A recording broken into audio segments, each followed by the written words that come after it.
Olá, sejam muito bem-vindos a mais uma edição do nosso Block Insider, nosso podcast semanal sobre cripto, finanças, tecnologia e hoje falando sobre macroeconomia, esse tema tão tranquilo, pacífico e jamais aberto a discórdias, né? Mas o nosso tema hoje reúne duas pessoas bastante especiais para a gente aqui no canal. O Écio Costa, que é professor de Economia da Universidade Federal de Pernambuco, e o Eduardo Cavendish, sócio e fundador da Sumas. Tudo bem com vocês? Tudo bom, Felipe? Prazer estar conversando com você, com o Cavendish também. E como você disse, macro sempre tem aí muito o que se discutir, né? São vários pontos de vista e o que mais tem é polêmica, né? Então, acho que a gente tem aí uma boa discussão pela frente, né, do que está se configurando, né, para a economia aqui no Brasil para os próximos anos. Boa noite, Hermes, Écio, obrigado pelo convite. Espero que a gente tenha aqui uma conversa boa, fale aí dos desafios que a gente tem pela frente. E, enfim, vamos ver se a gente consegue destrinchar alguns temas e ajudar as pessoas aí a entenderem o que pode acontecer, o que não pode acontecer e o que já está acontecendo, que eu acho que tem muita gente com bastante dúvida. E macro é direção, né? Macro é destino. Então vamos falar bastante de macro. Macro é direção, macro é destino, às vezes é sorte também, né? As pessoas não Ou gostam de azar, né? falar, Ou às vezes azar, é né? sorte ou azar, Tem exato. gente que pega a pandemia, Mas, tem gente que pega a guerra, a seca, e tem gente que pega épocas de mais paz, né? E ainda assim conseguem ser pior que uma pandemia. Mas a gente vai falar disso. Era isso que eu ia beleza, complementar. E tem gente que desconstrói coisas que estão indo de repente em algum bom caminho, né? boa. Mas deixa eu começar então o nosso papo falando sobre essa ideia de que o Brasil vai se tornar a Suíça da América Latina, do seu amigo Robin Brooks, Écio. Você está sempre acompanhando. O Edu era fã também, mas aí mudou o governo, agora o Edu não é mais fã dele. Conta para a gente um pouco desse contexto. Qual é a tese do Robin? Como é que você vê isso, desse otimismo exagerado dele e essa mudança ou essa ideia dele de que o Brasil está mudando de patamar? Então, é bem interessante realmente a tese dele, né? Eu sigo bastante o Robin porque ele toca em assuntos que eu trato em sala de aula e também que eu comento bastante nas minhas redes sociais, né, na minha coluna no Diário de Pernambuco, em rádio, que é justamente o comércio internacional e as contas nacionais, né? Então ele sempre está olhando muito o resultado do saldo da balança comercial brasileira, né, e como que isso pode impactar na economia, né, e nas contas externas do país. Qual é a teoria, né, do Robin Brooks, né? Vale lembrar que ele já foi de FMI, né, e agora ele está à frente do IIF, né, que é o Instituto Internacional de Finanças, onde você tem aí várias instituições financeiras que são associadas a esse instituto. Um cara com muita bagagem, né? De Frankfurt, mas está lá em Washington. E ele diz que o Brasil vem se tornando cada vez mais uma potência do agronegócio exportador, né? Isso eu também acompanho de perto, eu defendo essa mesma conclusão. Isso é fruto de todo um desenvolvimento que aí independe de governo Lula, governo Bolsonaro, né? Isso foi construído ao longo de décadas, onde o papel da Embrapa realmente é um papel fundamental para que isso tenha se desenvolvido com uma forte expansão ali pelo centro-oeste, até pela região norte, pelo oeste, a região oeste do nordeste também, tem entrado nisso. E quando a gente vai olhar o saldo da balança comercial, ele vem muito forte, baseado em exportações do agro. Claro, tem também a parte de commodities minerais, commodities de combustíveis, que também impactam, né, mas a a soja, né, as diversas proteínas animais, vegetais, têm cada vez mais aumentado sua relevância. E aí essa é apenas uma parte da explicação dele para que o Brasil vire a Suíça, da América Latina, tá. O que ele argumenta é que nós somos uma economia emergente, né, e quando a gente vai olhar as nossas transações correntes, que aí você está somando o saldo da balança comercial, mas também a parte de serviços e renda, né, ou seja, serviços de dívida e renda, né, que é basicamente a remessa de lucros para fora do país, o Brasil, como economia emergente, é muito deficitária, tá? Então isso termina dificultando muito o desenvolvimento da economia. Fica dependendo muito de investimento estrangeiro direto para que a conta do balanço de pagamentos salde, né, tenha um balanço zero, e a economia possa crescer. Então, como a gente tem tido superávites, né, da balança comercial recorrentes e crescentes, isso tem ajudado muito para que o BTC, né, que é o balanço de transações correntes, seja superavitário. Então, se você tem isso superavitário e ainda tem a entrada de investimento estrangeiro direto, ano passado o Brasil foi o sexto maior destino para investimento estrangeiro direto no mundo, isso realmente potencializa muito um desenvolvimento econômico aqui no nosso país e deixa o país, assim, à margem, mas de forma positiva, de todo o modelo dos países emergentes. E aí é onde ele defende justamente que a Suíça é um país lá na Europa que tem justamente um saldo de transações correntes muito superavitário e uma economia que cresce, né, bastante, baseado nisso. Então, o que ele defende é que nós aqui terminamos sendo muito pessimistas, né, e ele vê com maior otimismo essa análise para defender que o país tem condições de se desenvolver aplicando, né, esses saldos para uma melhoria de competitividade, de produtividade, que faça com que a economia cresça, né, em ritmos maiores. Mas aí, claro, você tem bolsonaristas e lulistas, né, que terminam se degladiando nessas postagens que ele adora fazer lá no Twitter e que ele faz de certa forma para provocar mesmo um pouco essa discussão, né? Afinal, rede social, né, o engajamento vem justamente dessa polarização. Então, como eu entendo e acompanho isso também, eu termino até colaborando um pouco, né. Tem uma frase do Marcos Troide que eu utilizo muito, né, quando ele era ainda presidente do Banco do BRICS, né, ele veio aqui em Recife dar uma palestra, a gente conversou bastante, e ele diz que o Brasil é a Arábia Saudita do agronegócio, né? Enquanto eles têm óleo, né, o petróleo, nós temos água, porque quando você vai olhar as exportações de agronegócio, são eh, o agronegócio ele tem por trás realmente água, né? Para você produzir os cereais, para você produzir os animais, você está usando uma intensidade importante de água e o Brasil tem esse recurso de forma abundante, né, diferente de outros países. Então, aí eu termino colaborando um pouco para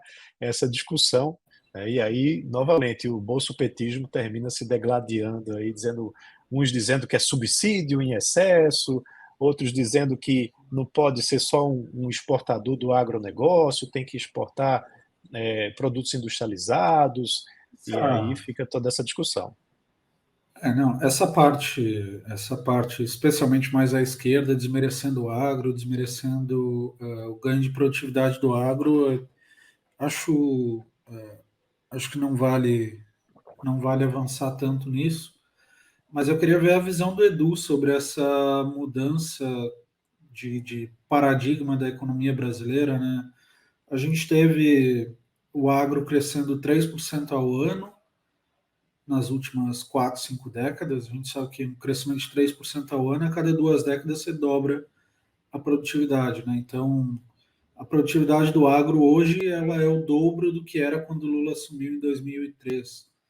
Isso torna o Brasil mais resiliente, né? Choques externos, não depende tanto de bonança de commodities, não precisa tanto de sorte, mas aí é que está o ponto, é se isso é suficiente, isso de fato está rolando, como é que você vê essa questão, Edu? Tá. Bom, pessoal, se tiver barulho aqui de fundo, vocês me avisem, tá? Minha casa é agitada. Bom, em primeiro lugar, eu quero falar que eu concordo com o Écio, não tem como discordar. De fato, a gente vem passando por essa revolução verde, né? Chamem como quiser.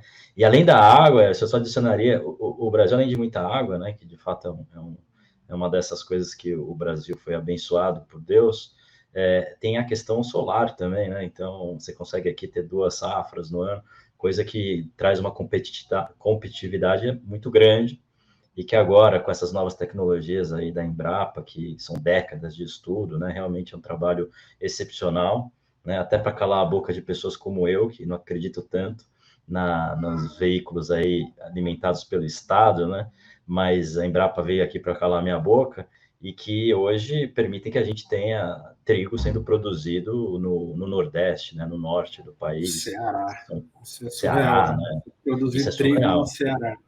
Isso é surreal. Então, assim, são coisas que há 3 décadas atrás você falaria para alguém, a pessoa falaria que você é louco. É o próprio Cerrado, né? Não era um ambiente, era um ambiente completamente hostil para tanto, né? O Brasil é uma grande chapadona, né? Se olhar o mapa, né? Nunca foi fácil transformar tudo isso numa grande plantação. E agora, finalmente, após décadas aí de estudos, primeiro para ter as plantações corretas, né? E também agora a questão de infraestrutura, que avançou, em especial no último governo, bastante. A gente começa agora a pensar, pô, de fato, dá para ser essa Arábia Saudita verde, né? E alimentar o mundo. Eu acho que tudo isso é verdade. Só voltando ao careca do Goldman, nosso querido Robin, ele acho que ele é somente num ponto perfeito. A gente vai continuar produzindo grandes superávites, vindo principalmente do agro, da questão também do petróleo, né? O Brasil eventualmente vai ter uma produção diária de 5 milhões de barris de petróleo, já está perto de 4, né? Só para ter uma ideia, a gente já rivaliza com o Canadá hoje. Se fosse do OPEP, estaríamos entre os maiores já do mundo, né? E agora com a margem equatorial também entrando aí no jogo, né? Que a gente sabe, né, que os ambientalistas da esquerda eles são mais especiais, então eles conseguem esse tipo de coisa que não conseguiriam outros governos, né? Mas eu sou a favor, já antecipo aqui, tem que tirar o petróleo de lá enquanto vale alguma coisa, que daqui 20, 30 anos não vai valer mais nada. Então, aproveitemos enquanto ainda vale, para evoluir nosso país, né? Mas a questão central é o seguinte, ele tira dessa equação só que nesse governo, por problemas aí de gestão, enfim, tantos problemas, as importações vêm caindo bastante, principalmente quando você olha o componente do PIB, dos investimentos, você vê que está caindo, tá muito fraco, de fato. E é ruim, porque você precisa desses investimentos, trazer... Pensa aqui para o grande público, num industrial, alguém que tem uma indústria e precisa de máquinas vindas da Alemanha, da Itália, onde se constroem máquinas importantes, né, para a produção industrial, de uma forma geral, para poder aumentar sua produtividade. Você está segurando essas compras pelo motivo X, Y, Z, né? E você enxerga isso fortemente agora na queda das importações. Se você olhar a exportação ano contra ano, praticamente não cresceu.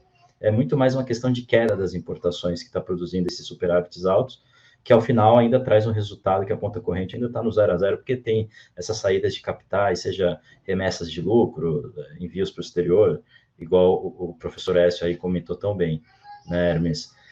Olhando para frente, Hermes, espero que a gente continue essa trilha. Eu acho que se a gente conseguir continuar nessa trilha, a gente tem tudo para ser uma potência, diferente do passado, em que não havia esses ganhos de produtividade tão prementes no campo, né? Hoje, você com muito menos produz muito mais, como você comentou, Hermes.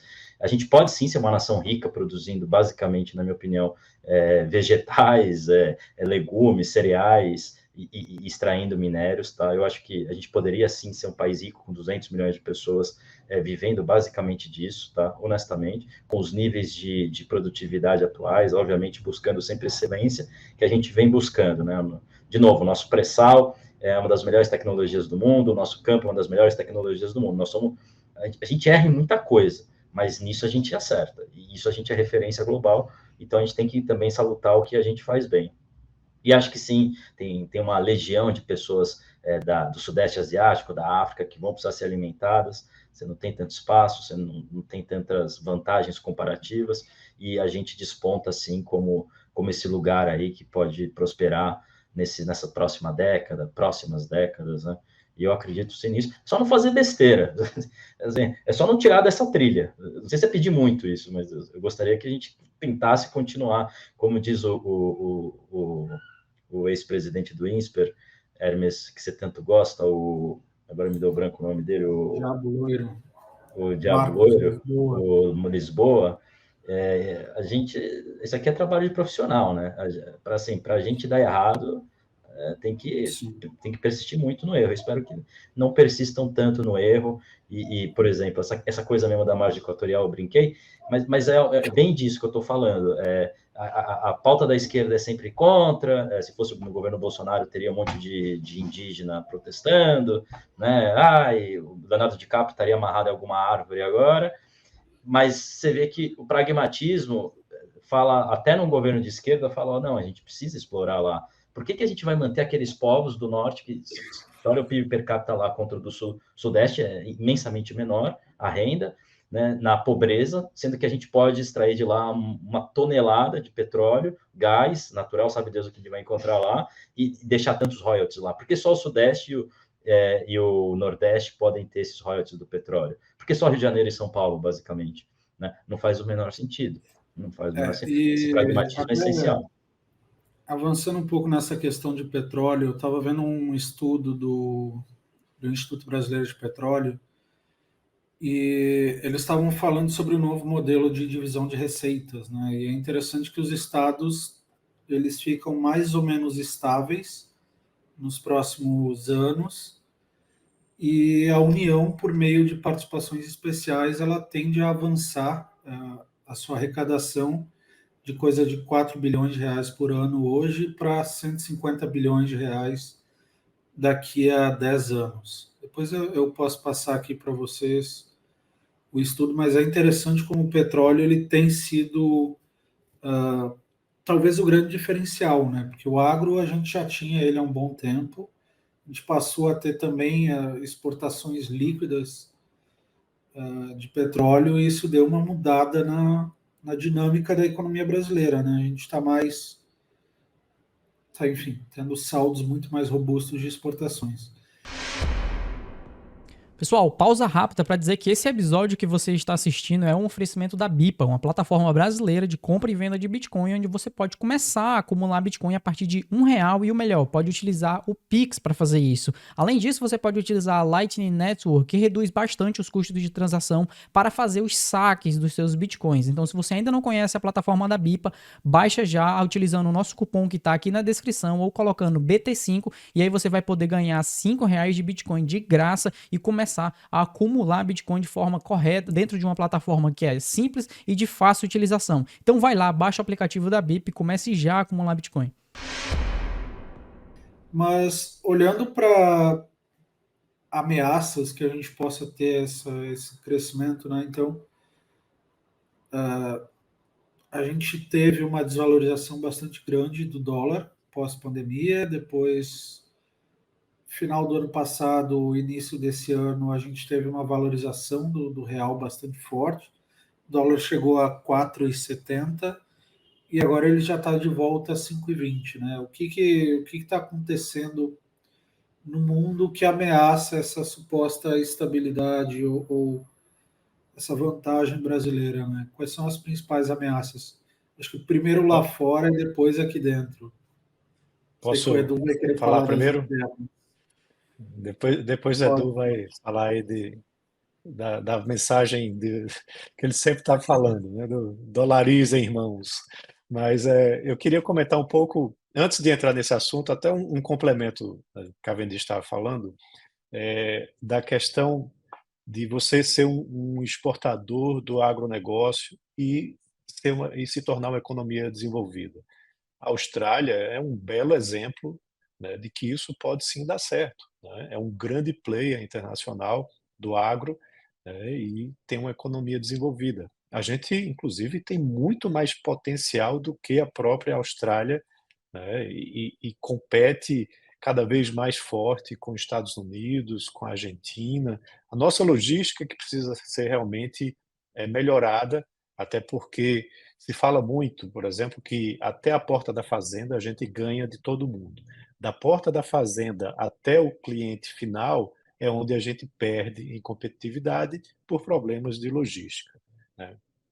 E aí, emendando um pouco na questão de como que isso se sustenta, porque você tem um saldo de balança comercial recorde, porém, quando a gente vai observar, as exportações avançaram muito pouco no acumulado desse ano e as importações caíram drasticamente. E aí tem vários fatores, como Cavendish já mencionou, por exemplo, as importações de bens intermediários, né, de bens de capital, elas caíram bastante, de consumo final até se manteve. Isso tem uma repercussão forte do petróleo, por exemplo, que caiu, né, na comparação com os preços que eram praticados no ano passado, mas também chama muita atenção algo que eu até comentei essa semana, o processo de desindustrialização que a gente vem passando na economia brasileira. O próprio dado do IBGE, que foi divulgado ontem, né, a indústria cresceu muito pouco no mês de agosto, depois de ter caído nos meses anteriores, e quando você olha a comparação com agosto do ano passado, a, a produção de bens de capital caiu 15,4%. E bens de capital são utilizados justamente, né, por outras indústrias, outras empresas que estão adquirindo máquinas, equipamentos para continuar, pelo menos, repondo, né, máquinas que se tornaram obsoletas e, além disso, num processo de expansão industrial. Então, isso é um problema sério, realmente, da economia brasileira. A reforma tributária é a bala de prata, né, para salvar a indústria brasileira, pelo menos tem sido tratado assim, porque você tem uma carga tributária gigantesca, né, nesse setor, mas também não vai ser da noite para o dia que isso vai ser resolvido, né? Você tem um período Até de porque transição até... a reforma começa a valer de verdade em 2033, né? Então, É se isso a que eu ia nossa bala dizer. de prata, Você tem até se tiver, 2032. Essa indústria vai aguentar até lá, né? Agora, o vai ser o fato é que a gente encerra 2023 com a previsão agora de recorde da balança comercial de 93 bilhões, né, de dólares. E isso é o maior patamar até hoje, um crescimento de mais de 30% em relação ao ano passado. E aí vem a questão do câmbio, né? O Robin Brooks também bate muito naquela tecla do câmbio de R$ 4,50.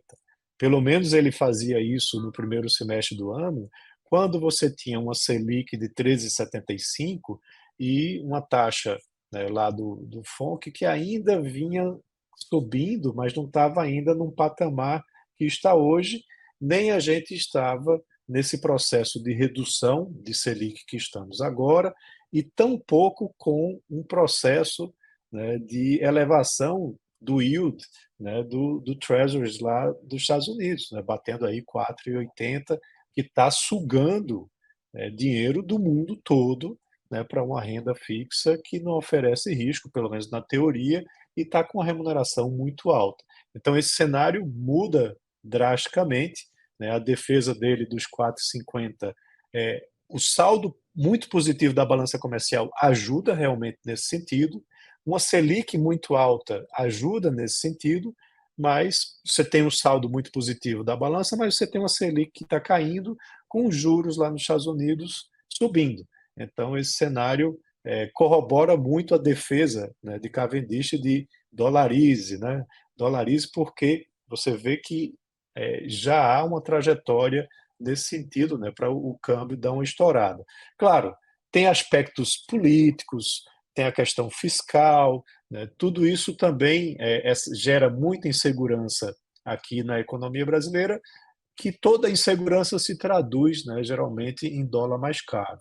Mas esses fatores que eu coloquei é que chamam, de repente, muita atenção nesse horizonte aí de médio prazo para a nossa economia. Há uma certa fuga de...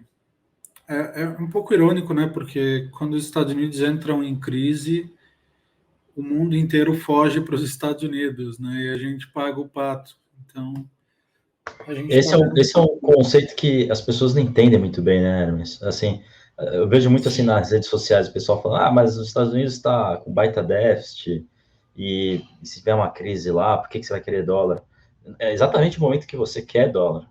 É justamente nesses momentos que tem o tal do flight to quality, né? O flight to safety, né? Chame como quiser. Sim. E vai todo mundo para o dólar. Sempre foi assim e acho que vai Então, continuar sendo. acho que faz sentido você explicar um pouco esse conceito, depois falar sobre ameaças internas que a gente possa ter esse cenário, né? O que você vê sobre como a gente vai utilizar esse novo bônus brasileiro, né? Tipo, a gente vai usar esse excedente de dólares entrando no Brasil, está indo para onde, afinal? Tá, primeiro ponto, só concordar com o professor Écio, aí mais uma vez, esse diferencial de juros reduzindo, uma das coisas que eu mirava era isso, quando eu falava do dolarismo, né, uma trajetória de queda da Selic, e você vê no mínimo uma estabilidade lá dos Estados Unidos, esse diferencial reduzindo, o Brasil fica muito menos interessante. Eu não sei qual gestor falou, eu achei muito legal o que ele falou. O Brasil tem 3 itens na sua pauta de exportação principais. Primeiro é a soja, todo mundo sabe, né? O segundo é minério de ferro, também todo mundo sabe. E o terceiro e mais importante é a taxa de juros. Na hora que você tem uma taxa de juros menos competitiva, o fluxo cai. É o tal do carry trade, né? Aquele dinheiro que você toma numa praça barata no Japão, na Europa, e traz para o Brasil para ganhar no diferencial de juros. Isso sempre foi o principal motivo, e é muito mais guiado pelas taxas de curto prazo do que as de longo prazo. Sempre foi o principal motivo das nossas valorizações, desvalorizações de moeda, pelo menos nos últimos anos, né, tirando eventos aí de hiperinflação e décadas passadas, desde o real, pelo menos, né? Então, assim, era isso que eu mirava, tá? Continuo mirando. A gente vai ter um Banco Central, vamos já falar de Banco Central aqui também, que vai mudar, está mudando, no final desse ano já começa a ter maioria do atual governo no Copom. Você começa a ter um voto que é muito mais dovish, muito mais brando, né? Muito mais pró-afrouxamento monetário. Então, que vai tolerar taxas de juros mais baixas, muito provavelmente, na posição do Galípolo, que provavelmente vai ser o próximo presidente do Banco Central, e desse time que vai acompanhar ele nas decisões do Comitê de Política Monetária, o Copom. E isso já começou. Se você olhar as últimas atas, você vê as últimas decisões, você já começa a sentir que os ares mudaram. Mas o Banco Central é independente. Mais ou menos, até a segunda página. Mas existem pressões. Início do ano, o Lula estava colocando uma baita pressão nas costas do Roberto Campos Neto, né? Quanto tempo se aguenta, né? E outra, mudou, vai entrar o Galípolo, já é indicação do atual governo. Alguém aqui realmente acha que o Galípolo vai ser contra os pedidos do governo, as pressões de bastidores ou públicas, né? Se virou pública, imagina como não está o bastidor, né? Então, isso tudo me leva a crer que esse diferencial de juros eu não enxergo ele aumentando. A gente viveu um período que estava muito alto esse diferencial. O Brasil realmente ficou com uma taxa de juros muito alta, e os Estados Unidos estava com a taxa baixa. Começou a subir lá, reduziu, e aqui começa a cair, né, de 0,5%. Tem gente que diz que o terminal vai ser 9%, tem gente que diz que a nossa taxa terminal vai ser 8%. Eu chuto para baixo, meu viés é para baixo, porque essa equipe econômica que está entrando no Banco Central vai trabalhar com juros mais baixos, na minha opinião, tá, Hermes? Já antecipando. Acho que é o Cerise que comenta sobre a importância da gente olhar para o México, né? Porque quando o americano ele olha para a taxa de juros no México, depois olha para a taxa de juros no México que joga futebol, no caso é o Brasil. E quando a taxa de juros por aqui está muito menor do que no México, ele vai botar no México e depois vai... Enfim, a gente tem que se comparar com isso, né, para entender como é que os juros vão ficar por aqui. Você acha Ô que... Hermes, só para referência, tá? A gente é um ticker lá nos Estados Unidos, em termos de ativos, né, de bolsa, o EWZ. O EWZ total, em termos de market cap, vale menos do que 10 empresas americanas. A gente acha que market cap total vale 800 bi de dólares, sei lá, algo assim. Você tem a NVIDIA, que vale mais que isso, a Tesla vale mais ou menos isso, a Meta vale mais ou menos isso, você tem a Microsoft, vale muito mais, a Apple vale 3, 4 vezes mais. Assim, a gente não é nada, né? A gente é um grão de areia, igual você falou. A gente está competindo dinheiro com Indonésia, com México, com Turquia, com a Argentina. Agora acho que foi para a quinta divisão, mas com Chile, a gente eventualmente, que é muito menor, tem população de 16 a 17 milhões de pessoas. É isso que você falou. Então, assim, é o dinheiro marginal. E aí, voltando só para o ponto do Oeste, esses juros americanos altos agora, você vê nessa última semana, que causou esse estresse, não só nos Estados Unidos, mas global, e causa estresse aqui também, lógico, ele funciona como um dreno de dinheiro. Quem vai querer sair do risco zero, que são os títulos do Tesouro Americano, que está pagando no 30 anos quase 5%, no 20 anos pagando 5,1%, e no curto pagando 5,5%. Assim, começa a ficar muito caro você falar, não, vou tomar risco lá no Brasil, na Indonésia, ou outro buraco qualquer. Entendeu? Porra, assim, beleza, o México americano até pode tomar, a questão do nearshoring, etc. Mas o Brasil, aquele negócio complicado, que toda semana tem uma decisão judiciária lá que a gente não consegue entender, que tem que falar com 10 pessoas para ver se a gente consegue ter um cheiro do que vai acontecer. É uma confusão. E no final das contas, o mercado vale menos do que 10 ações do nosso índice. Ações, não estou falando de ETFs, Sim, né? do S&P. Porra, puta energia para ganhar pouco. Então é isso. Como que a gente quer se posicionar nesse mundo? A gente vai continuar sendo o patinho feio, os aloprados, que vão ter lá um bando de doidinho falando besteira, ou a gente vai querer ser levado a sério, né? Vamos virar adulto e sentar na mesa com os adultos. Eu acho que essa decisão que a gente vai ter que tomar à frente, e espero que a gente queira sentar na mesa com os adultos, acho que a gente tem potencial para isso. Mas agora não, a gente está apontando para a mesa das crianças, a gente agora está lá nas cadeirinhas de criança, por enquanto. Eu acrescento ainda ao que o Cavendish falou, aí é onde entra também o componente fiscal, né? Porque você tem, ano após ano, gerando déficit, né? Déficits muito altos.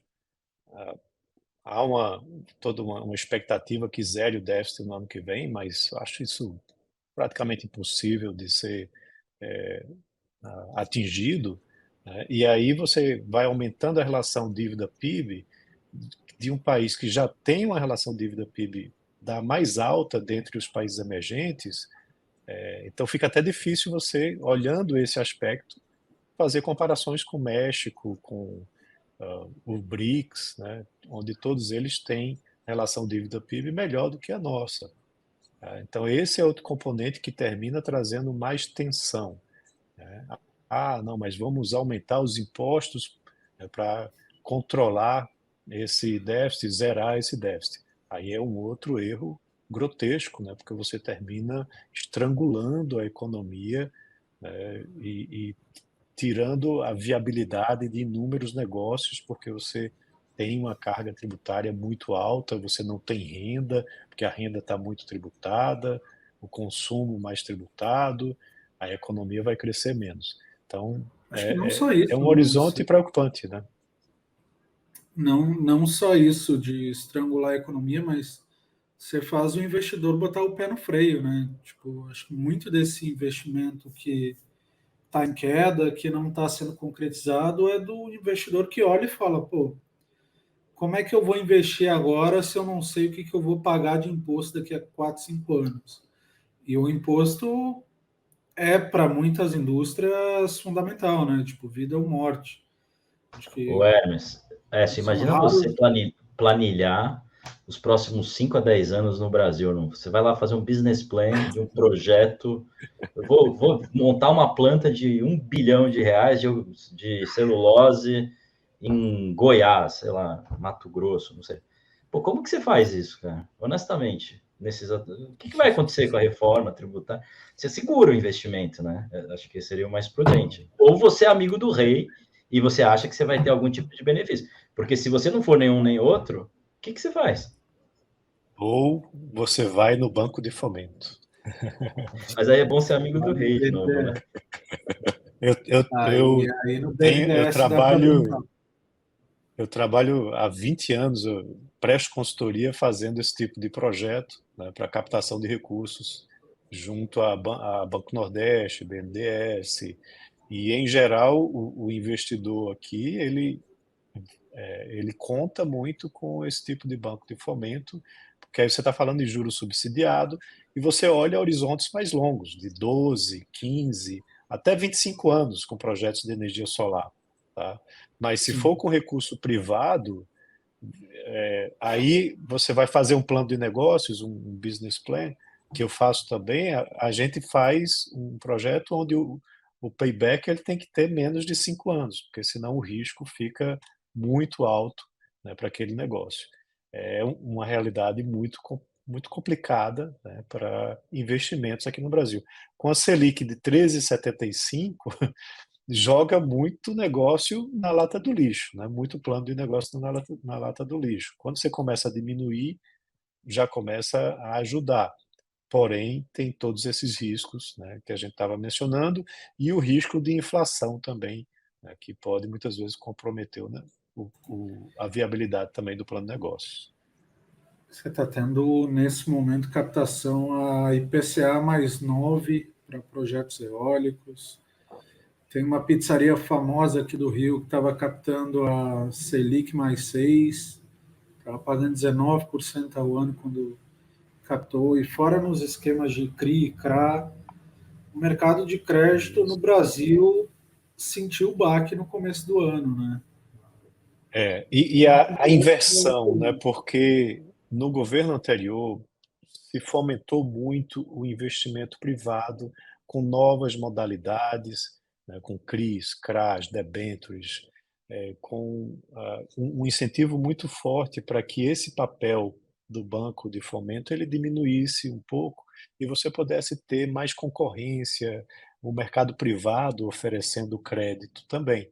Isso eu acho muito válido, né, mas agora isso está tendo uma repaginada, né, e os bancos de fomento eles estão voltando a ter uma maior relevância, né, na oferta do crédito, que para quem consegue ter o acesso é ótimo, né? Mas se você não é amigo do rei, se você não tem uma boa estrutura, isso fica muito difícil, né? Geralmente as micro e pequenas empresas têm uma maior dificuldade nesse acesso.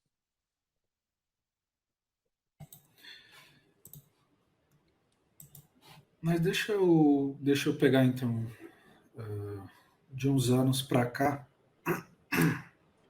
Nos últimos 5 ou 6 anos, os economistas brasileiros e os bancos e as casas de análise têm errado fortemente suas projeções, né? O PIB tem sido subestimado com força, né? O que a gente teve antes, 2011 a 2014, de um certo otimismo em relação ao PIB que não se concretizou, nesses últimos anos agora a gente teve o oposto, né? As pessoas estão mais pessimistas e, no entanto, a economia brasileira está mostrando um bom resultado. O que vocês acham que mudou de estrutural e por que os economistas estão errando nessa previsão e o que a gente pode esperar para os próximos anos, né? Sei que 2023, por exemplo, a gente estava prevendo crescer entre 0 e 0,5, vai terminar o ano com 3. É uma diferença considerável, né? Você quer começar, Café de Chá? Só 22 foi a mesma coisa, né? No início do ano Isso. tinha um grande banco que falava que ia cair, acho que 1% PIB, e terminou também subindo aí perto de 3%. Eu já pensei sobre o tema, tá? Já vi outros gestores aí que eu respeito falando, e eu não cheguei a conclusão alguma, a não ser que os modelos são antiquados, ultrapassados, os modelos econométricos, e que precisariam, mas não é só no Brasil não, tá? Também há de se dizer, nos Estados Unidos também vem acontecendo erros grandes. Você pega hoje mesmo, nesse momento, você tem o Federal Reserve tem diversas branches, né, diversas sucursais, né, e você tem 3 que calculam lá o PIB projetado para o ano, e dá uma diferença bizarra, assim, um tá dando PIB negativo, o outro dá positivo, tem o Atlanta, tem o de New Orleans, que eu acho que é o Fred, e tem o de Nova York, que calculo, salvo engano, tá? Depois a gente pode confirmar essa informação, e dá uma diferença de 3, 4 pontos percentuais para esse trimestre, né? Entre sucursais do Federal Reserve, que em tese são aqueles que têm as melhores informações, e também nos Estados Unidos um baita time, eles têm muita gente boa qualificada lá no time deles. Então, é difícil dizer, eu acho que tem muito mais a ver com, talvez, a velocidade das coisas hoje, né? O tempo de virada. Eu acho que essas mexidas dos bancos centrais nas economias, do jeito que hoje eles conseguem mudar, né? Inverter o cenário, né? Você pega a pandemia, como foi rápido, né? Sair daquela crise que poderia ter sido muito forte, com trilhões, né? O custo de quase 10 tri de dólares, né? Total, até mais, se somar China, Europa, Estados Unidos, Japão, Brasil, né? Enfim, montanha de dinheiro, rios de dinheiro, você consegue reverter. Então, eu acho que tudo isso causa distorções nesses modelos, que não é você mexeu lá atrás, é que nem medicina, né? Você mexe numa coisa, num corpo, você não vai conseguir, deixa eu agora puxar daqui e vai ficar mais ou menos equilibrado. Não é assim, né? São organismos muito complexos, né? A economia é extremamente complexa, então esses modelos eu acho que não conseguem capturar essa dinâmica. Não sei qual é a opinião do professor S, mas eu iria por essa, talvez, a velocidade das coisas hoje em dia, e principalmente as respostas dos bancos centrais, a velocidade que vem sendo feita e a intensidade. Mas só antes do professor S comentar, eu acho que há um viés, há um determinado padrão, tipo, não é como se houvesse um erro para cima e para baixo, como você está falando das sucursais lá, dos braços do Fed, que erra para cá, erra para lá. O que a gente viu nos últimos 6 anos é erro quase sistemático, né? A pouca confiança da economia brasileira por parte dos modelos, e ela se mostrou mais resiliente, né? Se mostrou mais interessante do que mais desenvolvida do que parecia, né? O caso do Brasil realmente tem essa peculiaridade, Hermes. Aí eu vou deixar com o professor passar a batata quente aí, que eu não faço ideia do porquê. Então, eu ensino a disciplina de contabilidade social, né, aqui na UFPE. E o básico dela é o cálculo, né, do PIB, a formação do PIB. A gente vê também balanço de pagamentos, modelos de insumo-produto. Então, estou sempre acompanhando isso, né, e comentando, compartilhando quais são as principais variáveis que vêm impactando, né. A gente tem 2019, 2018 com crescimento muito baixo, né. Era, de repente, uma economia aguardando muito para ver o que vinha pela frente. Veio 2020, a gente teve a queda forte causada lá pela pandemia, né, a recuperação em V lá de Paulo Guedes, né, e até caiu, mas caiu menos do que se esperava. Chegou-se a se falar de que a queda do Brasil ia ser em torno de 9%, né, e aí caiu abaixo de, até foi corrigido, né, caiu abaixo de 4%, né, uma queda até menor do que a queda lá na crise, né, do impeachment de Dilma, né, onde a gente vivia uma lava-jato, a gente vivia todo um ambiente de incertezas, de desmonte, né, de todo aquele arcabouço de licitações e investimentos em determinados setores. Aquilo tudo foi comprometendo muito a economia naquele período. E aí você teve uma retomada, né, a gente teve uma queda com deflação, aí a Selic foi para 2%, veio o auxílio emergencial, deu uma turbinada na economia, um gasto estratosférico, né, por parte do governo, com auxílio aos estados também, e você teve uma queda menor em 2020, né. Aí 2021 continuou esse processo de recuperação, né. No ano passado, a gente começou o ano com expectativa muito negativa, e aí eu era um cara que dizia: "Não, olha, isso vai ter surpresa até o final do ano". Por quê? Porque quando você acompanhava o setor de serviços, ele ainda não tinha se recuperado, né, do baque que aconteceu com a pandemia. O setor de serviços foi o mais impactado, foi o que fechou, né, bares, restaurantes, turismo, serviços prestados às famílias, tudo isso demorou muito para retornar. Vale lembrar que até fevereiro do ano passado a gente ainda era obrigado a usar máscara, né, fevereiro, março do ano passado. Pernambuco, inclusive, foi um dos últimos estados a abandonar isso. E é uma coisa assim muito psicológica, a questão da obrigatoriedade da máscara. Então, o setor de serviços foi o grande setor que puxou a economia no ano passado. E por que é que a gente tem que acompanhar? Porque ele representa mais de 70% do PIB, né? Aqui em Pernambuco é mais ainda, é mais de 75% do PIB. Então ele surpreendeu, puxou a economia para um crescimento bem acima do esperado. Tinha grande banco com modelo no início do ano dizendo que a economia, se crescesse 0,5%, teria sido um bom resultado. Eu até, em evento aqui com o representante desses grandes bancos, eu discuti, disse, mas peraí, não é? Você tem um setor ainda para se recuperar e tal. E aí, esse ano, o setor de serviços continua surpreendendo, né? Você teve um grande alarde no primeiro trimestre com o agro, né, que cresceu lá aqueles 20%, mas ele representa 5% da formação do PIB. Estou falando do agro, a agropecuária, não é o complexo do agronegócio, que aí vai para 25%. E o setor de serviços cresceu 0,6% no primeiro trimestre. Esse crescimento se repetiu no segundo trimestre. Então, é o setor que está puxando realmente a economia novamente esse ano. E aí, o que é que eu acho que é o grande responsável? Se você olha o volume de serviços, ele está batendo recorde, né? Ele chegou no recorde em dezembro do ano passado, deu uma recuada, mas continua no patamar muito próximo do recorde.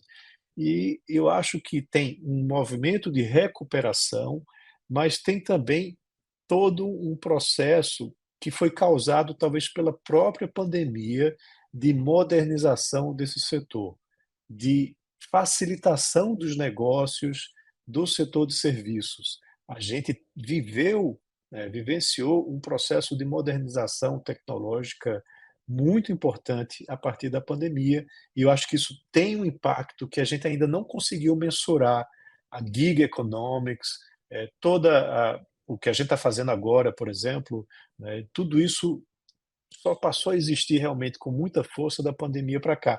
E ainda entrou o quê? Um Pix na história, né, que é um grande facilitador dos negócios. Você fecha negócios, paga pelos negócios, a coisa roda muito mais fácil do que antes, né, da pandemia. Então, o setor de serviços é um grande beneficiado, né, desse momento do T1, né, depois da pandemia, e vai continuar sendo assim, desde que aquela velha história, o governo não atrapalhe, né, desde que você não venha com excessos de regulamentação, de regulação, para que o setor de serviços tome um contexto de redução do seu ritmo de crescimento.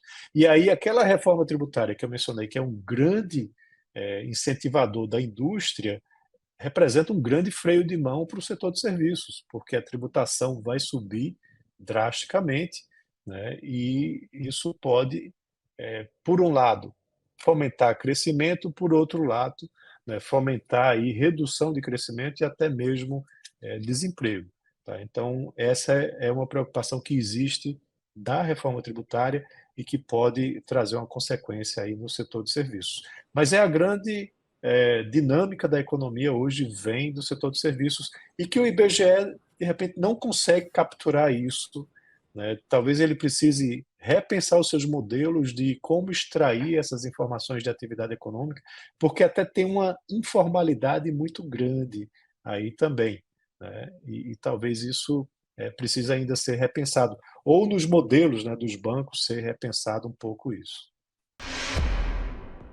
Galera, uma pausa rápida aqui para perguntar se você já utiliza, se você já é um leitor da nossa newsletter Block Insider. Isso mesmo, o mesmo nome dos nossos programas aqui no YouTube também é o nome da nossa newsletter principal lá do Block Trends, que é uma newsletter que sai semanalmente aí com vários assuntos sobre Bitcoin, criptoeconomia, sobre mercado global, macroeconomia, etc. E essa newsletter é bastante importante para você acompanhar todos os movimentos do mercado. Então eu vou deixar um link aqui abaixo na descrição, onde você pode se cadastrar gratuitamente gratuitamente receber esses conteúdos no seu e-mail toda semana, valeu? Agora vamos voltar lá para o episódio.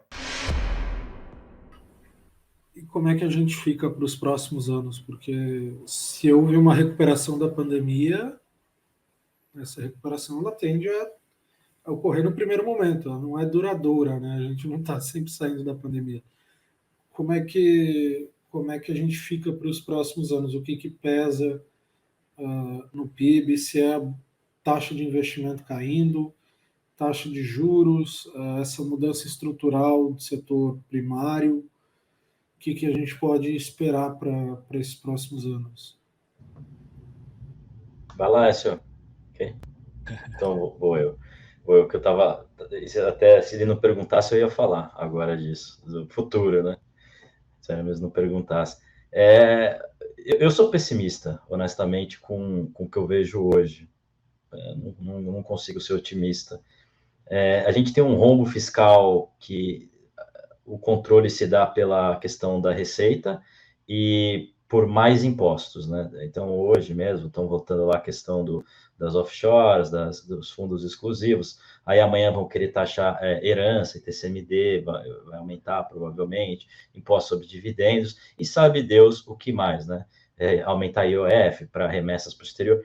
E o céu é o limite, né? Vamos taxar a renda, que não é errado taxar a renda, desde que, poxa, tem um contraparte de reduzir outros impostos, né? A gente já tem aqui uma carga de tributária sobre o PIB de 34% quase no Brasil. Quer dizer, a gente é um país com serviços muito ruins, muito fracos, né, de terceiro mundo, e com carga tributária quase nórdica. Pô, qual é que é? Né? Que a gente vai ficar? Países similares ao Brasil tem esse tributo sobre PIB abaixo de 30%. Né, para referência. Então, tem algo errado aqui. E assim, eu não acho que tem muito mais espaço, você vai sufocando a atividade. À medida que você sobe esses impostos, se essa é a resposta, e aparentemente é isso que eles vão perseguir, o que acontece? Mais pessoas vão para a informalidade, a capacidade de investimento cai, talvez esteja já refletindo nessas importações em queda, que a gente comentou aqui antes. Né? Se eu sou o empresário, se eu não sei qual que vai ser meu imposto futuro, por conta da reforma tributária, se eu tenho um governo que só sinaliza que vai aumentar impostos, qual é o meu incentivo a contratar mais pessoas, aumentar meus investimentos? Né? Qual que é a decisão ótima para esse empresário? É muito difícil acreditar. E como é que um país cresce se você tem isso tudo indo contra? Se os empresários, o capital, né, as pessoas que têm essa capacidade produtiva, colocam um pé no freio. Né? Se você tem um governo que ataca o principal vetor de crescimento, que é o agro. Mas, você vai atacar o agro, que está entregando o nosso crescimento, que está trazendo essas surpresas positivas aí dos últimos anos, em especial. Boa sorte com isso. De onde você vai tirar crescimento? Vai ter que tirar muito petróleo lá da margem equatorial para trazer esse crescimento extra. Haja petróleo, entendeu? E a gente sabe que leva tempo, não é? Se você fura lá hoje, amanhã sair petróleo, leva anos para chegar na ponta. Então, eu sou pessimista nesse aspecto. O furo fiscal desse ano é grande, do ano que vem, o professor Écio já comentou, né, que eles falam que vai ser zero. É só para dar risada mesmo. Se alguém acredita que vai ser zero. Vocês lembram aqueles vídeos do Instagram que a galera fala das metas do ano? É tipo, perder 10 quilos. Aí rabisca o zero, perder 1 quilo. É o governo brasileiro e suas metas fiscais está mais ou menos assim. Nem estava lembrado, mas é verdade. E assim, o que me deixa preocupado, Hermes, é que isso tudo em um momento de paz, né? O desemprego está baixo no Brasil e nos Estados Unidos, no mundo em geral, não tem uma grande crise. Se a gente precisar apelar para medidas anticíclicas, tais quais foram utilizadas na pandemia, se vier uma grande crise global, os Estados Unidos tem cheiro de final de ciclo, Europa, enfim, coisas cheirando mal no exterior. Da onde que a gente vai tirar espaço fiscal para fazer isso, se a gente já não tem? Se a gente já está queimando 200 bi esse ano e talvez mais 200 ano que vem, numa normalidade, tá? Da onde que vai vir esse dinheiro, eu me questiono. A gente vai o quê? Vai jogar a dívida sobre PIB para 70%, para 80%? O Brasil consegue isso? com a nossa taxa de juros que temos aqui, a gente não é a Itália, a gente não é os Estados Unidos, e muito menos, Hermes, voltando à sua pergunta inicial, a gente não é a Suíça, como diria o careca do Goldman, nem perto disso. Quando a gente tentou ser Suíça, levaram juros, olhando agora, fácil falar, mas levaram lá para 3%, né, o Campus Neto, que obviamente foi um erro naquele momento, deu ruim, gente. Não é também 3%, lógico que não. Então, essas coisas me afligem e eu vejo tudo disso pior, assim, eu não vejo sinais de melhora, eu vejo só que a gente só vai ter pioras nesse sentido, né? Eu não vejo nenhum tipo de alento. Olha, por outro lado, vamos reduzir as despesas aqui, não vê isso acontecendo. Ao contrário, liberaram lá $1 bilhão para a Argentina, saiu uma reportagem lá, nosso dinheiro é utilizado à torta direita. Isso é do CAF. Isso aí tudo bem, mas o Brasil é um dos maiores contribuidores. Gente, Aí depois tem que contribuir de novo. E assim, são 20 países. Isso aí foi uma matéria meio exagerada do Estadão. mas Hermes, o meu ponto é o seguinte, que mostra um direcionamento. Se não for, pode ser do BNDES, pode ser para outras coisas. O dinheiro vai ter que sair de algum lugar. Sim. É um governo gastador. Tá? Esse que é o problema. Final de 2022, eu até escrevi para o antagonista uma matéria falando sobre aonde a gente deveria ficar de olho, né? As pessoas falam muito do orçamento, do governo, do fiscal, do não sei o quê, mas não tem espaço ali para manobrar, né? Tipo, 200 bilhões de reais já é um parto para conseguir. Mas você não está contando com a criatividade da turma, hein, Hermes? Calma. Não, então, o meu ponto que eu estava listando ali, eu estava citando um estudo do Itaú BBA falando que usando a Basileia dos bancos públicos, ao final de 2022, eles poderiam expandir empréstimo em 2 trilhões de reais, que dá mais ou menos 20% do PIB. Ou seja, tem espaço para caramba nas estatais para fomentar investimento, fomentar gasto, expandir gasto nas estatais. No orçamento do governo, acho que é muito limitado. Então, claro, a gente tem que ficar de olho do que o mendigo argentino vem fazer aqui toda semana, toda hora querendo tomar dinheiro da gente aqui. Mas tem que ficar de olho, sim, no que o BNDES está fazendo, como que está sendo essa expansão. Nada contra o trabalho do Wes aí, de ajudar as empresas, é fundamental.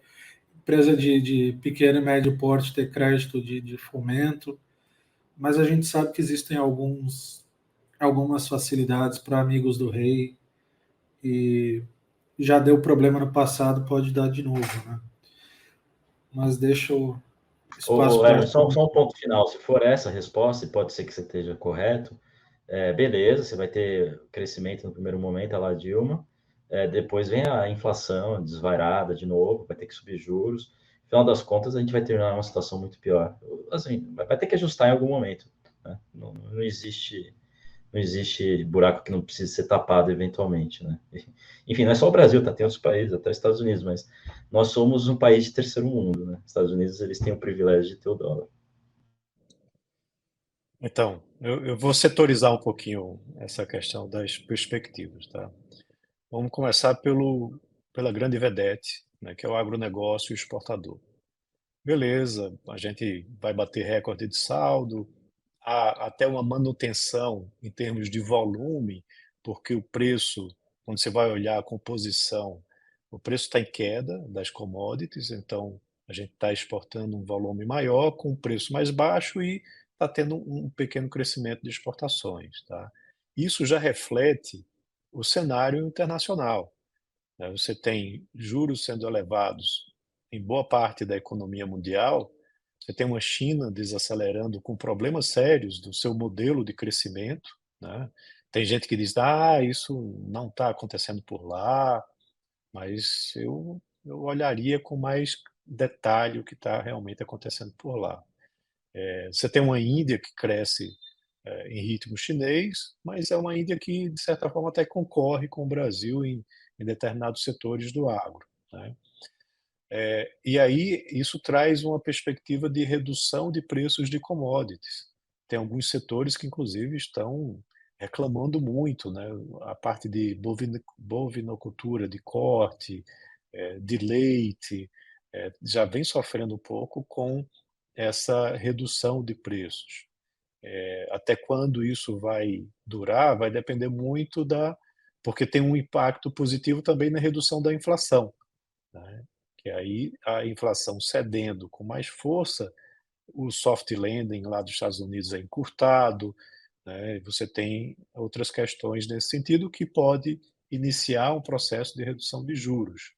Mas eu não vejo isso acontecendo no primeiro semestre do ano que vem. Isso vai demorar talvez um pouco mais de tempo. E aí o agro pode ter algumas dificuldades nesse sentido. A indústria, ela vem cambaleante, né, como a gente já mencionou, isso não vai ser resolvido de maneira tão fácil. O setor de serviços, eu já mencionei, tem crescimento, mas há sérios riscos, né? Você vê questão sendo tratada sobre Uber, questão sendo tratada sobre entregadores e que outras medidas regulatórias podem ser levantadas aí para comprometer esse setor. Isso me preocupa, tá? E aí a gente vê muito, por outro lado, né, aqueles voos de galinha que a gente já viu no passado, né? Uma medida como o Desenrola, por exemplo, beleza, traz muita gente de volta para o mercado de crédito, mas essas pessoas vão se endividar novamente, né? E isso é uma medida de curto prazo, não é uma medida de médio e longo prazo que estruture a economia para um crescimento mais forte. Você tem o marco da garantia, que foi aprovado, isso é um produto do governo passado, que foi aprovado agora. Eu acho até muito relevante para o mercado de crédito, que aí sim é estruturador, né? Mas vem sendo defendido como algo que vai impulsionar a economia no final desse ano. Eu tenho cá minhas preocupações. A a reedição do PAC, né? Aí é outra questão bastante problemática. Quando você olha o retrospecto, no PAC 1, somente 10% das obras foram finalizadas. No PAC 2, 25%. Né? O PAC, sei lá que número agora, 3, que chame, como que isso vai realmente funcionar? Né? Você vai tirar dinheiro de onde?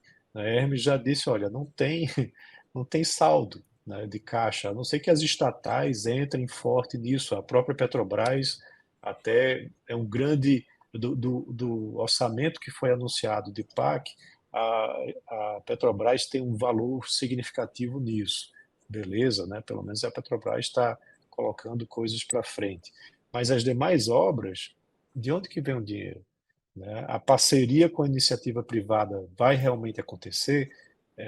Seria ótimo, mas não está no DNA desse governo esse tipo de modelo de parceria com a iniciativa privada.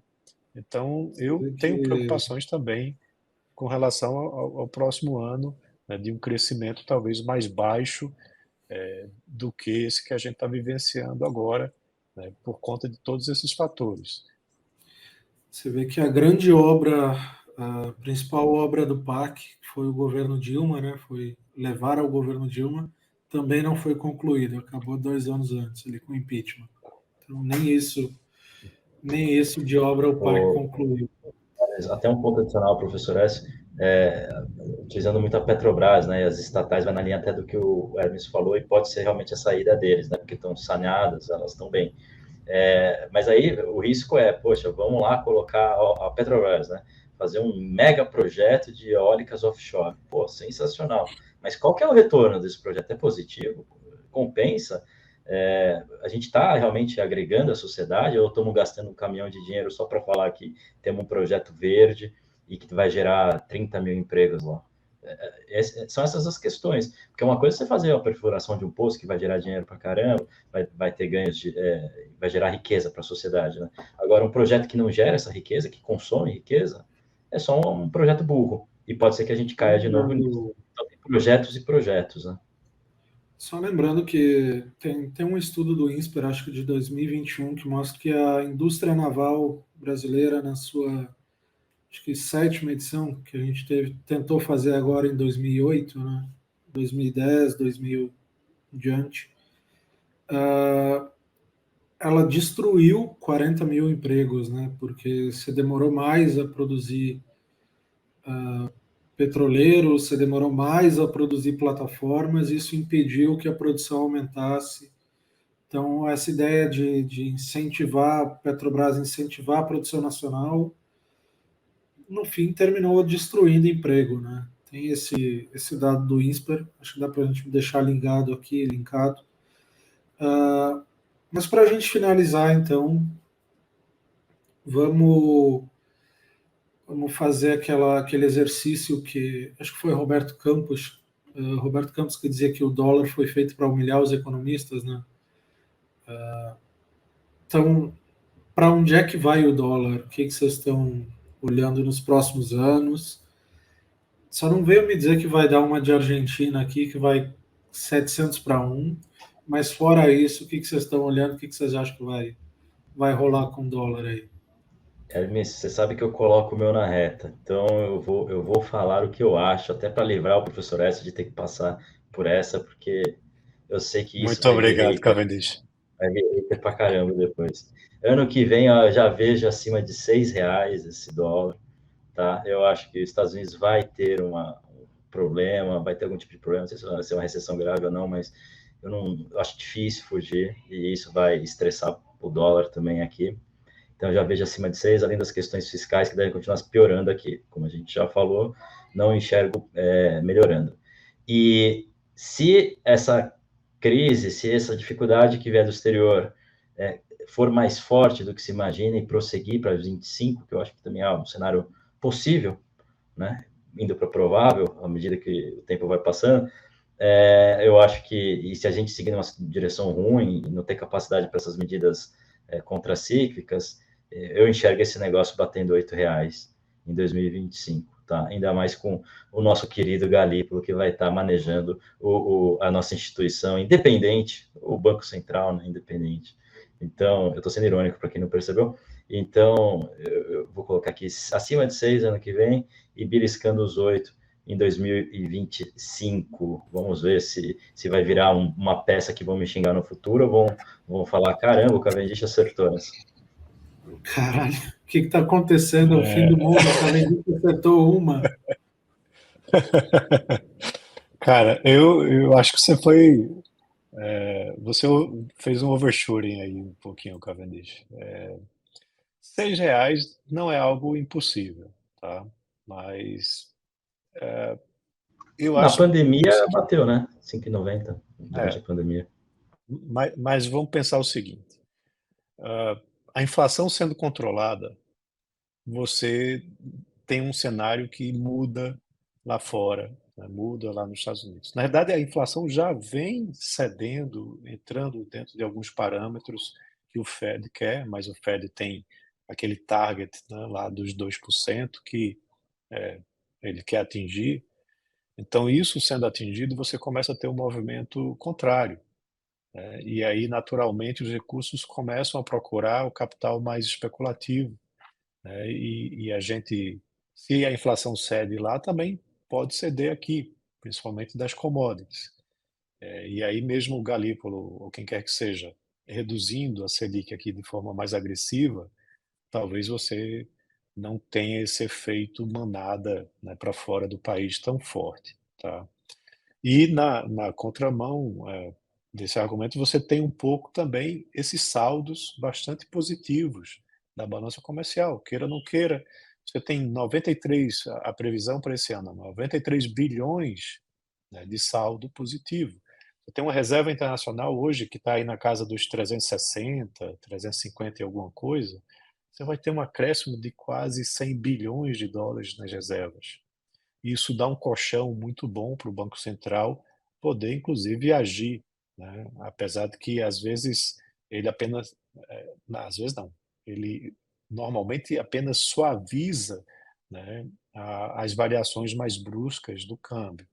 Mas mais dólar entrando na economia significa que o exportador precisa converter esses dólares para comprar insumos que estão muitas vezes em real para produzir novamente. Então, isso tem um impacto também no câmbio. Mas momentos de oscilação, de chegar aí perto dos R$ 6, eu não descartaria do cenário. R$ 8 eu acho que é muito, né? E eu torço contra você, Cavendish, nesse sentido, porque isso é muito inflacionário, é muito ruim para o poder de compra, né, do brasileiro. Para o exportador, isso é muito bom, mas nem sempre ele se beneficia disso também, né? Você tem o que a gente chama da curva J, ou da J-curve, né? Que você não tem um impacto mais de médio e longo prazo de uma forte desvalorização, e o impacto negativo inicial é muito maior. Então, não acho que o exportador vai se beneficiar também tanto disso. Tem que comprar Eu insumos em acho dólar. muitos insumos são em dólar, mas outros insumos são em reais, né? Principalmente Sim. quando você está falando do agronegócio. Tem os fertilizantes que são cotados, né? Mas outros insumos são domésticos, né?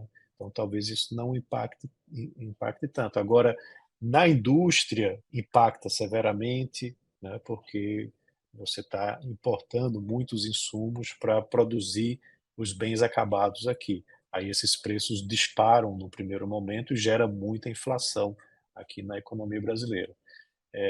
Não acho que a gente chegue num patamar de R$ 8.